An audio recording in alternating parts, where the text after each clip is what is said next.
Welcome to Emma Magistri, fellowship researcher at the University Foscari in Venice. Thank you so much for being here at the Sun&Blue podcast. Thank you so much for the kind invitation. For me, it's a pleasure being here. Thank you. So, what is one of the biggest social impact of tourism that we often overlook? I think that often tourism, when we know now sustainable tourism is a thing, is a topic, is a very big thing. And when we speak about sustainable tourism, we always speak about three main pillars that are economic, society, and environment. But sometimes the social part is leaving aside, is left aside. And one of the biggest social impact is definitely that communities are left aside. But I'm not just speaking about communities in general, but I'm speaking about the most vulnerable part of the community. Sometimes people that has a problem in terms of accessibility or in terms of being seen. And I think that the tourism sometimes impact a lot on this on this part of the community that sometimes is left aside. What we should do in this sense is including them in the decision-making process. And I think that this is also one of the points that is very important and that we should consider for the future development. Thank you. And so one of the things that brings people together is food.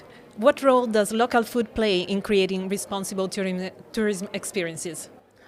I definitely think that food is something that everybody likes. And I think that food puts people together. Create connection among people, because it helps people to better understand each other, but it also creates a connection with the location, with the area where you are in. So I definitely think that the food is one of the main things that really support people, tourists to understand the local people, local community, and how local people and local community work in that specific area. How many times when we travel, we want to do, I don't know, wine tasting, let's say. And the wine tasting has an added value if during the wine tasting there is, for example, the owner that explain you how they make the wine, where are this grape came from, and all of these things. And so I really think that it is an added value and is very, very important. That's great. And how can visitors help protect local culture and traditions? So I think this is a very good point, and thank you so much for these questions. I think that the visitors support the local traditions in order to don't let local community forget about them. Sometimes, the local traditions stay among community and disappear, with the new generation. And I think that visitors that want to know a bit more about the places where we are, they want to know the local tradition. But on this purpose, I would like to highlight that it's very important keeping the local tradition and clarify what is a local tradition, because sometimes there is a limit between keeping the local tradition as it is and develop it and transform it in commodification. So this is something that we should really take care of and look at it. So keeping the local tradition as it is, but let visitors understand what is a local tradition and why it is important for the local community. So I think this is a proper approach.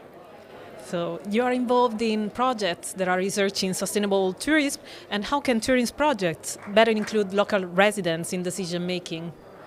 So actually, I would like to start with the project that I'm following with the Foscari University right now, that is called Med. It's a project that is funded by Interreg Euromed, and we are working on the common problem of over-tourism in different areas and countries among the European Union. Our problem is actually over-tourism, and we are trying to support this problem, in solving this problem, thanks to the development of a carrying capacity tool, to understand what is the maximum number of people that can stay in an area at the same time. At the same time, this is a lot of very technical thing and maybe not that useful, but no, it's very useful because besides doing this, we are also involving community. As I said before, often local community are left aside, and so after developing this tool, we are creating a destination working group. This is how we are going to call them, and we are involving local community in the process and in the results of this tool. And it's very important because in this way, local people can be involved in the decision making. They can actually bring to us what are their fear, their hopes, their opportunities, and what they expect from this project, what they need from this project. And in this way, we can definitely include all of these results in our project and to try to develop a bit better the destination management plan for the future. Thank you so much for this answer. And what is one simple action, or more actions if you want, that destination can take to improve the community-visitor relation? I think that I'll just say a word: communication. That is the main thing. Is super important. Communicate properly what we want and what we need. So I think that we have talked a lot about transparent, clear communication. But what is very important is understand what we want to communicate, what we wanted people see from us, what we wanted people understand about us, about our area, about our destination, about our people also, and then let's move on how to do that. Because at the same time, there are different ways of communicating things and different ways of understanding things. But having a clear goal on the communication and try to make it as transparent as possible, I think is the key point and the first action that we should take. Thank you so much, Emma, for being here with us at the Sun&Blue podcast. Thank you so much again for the kind invitation.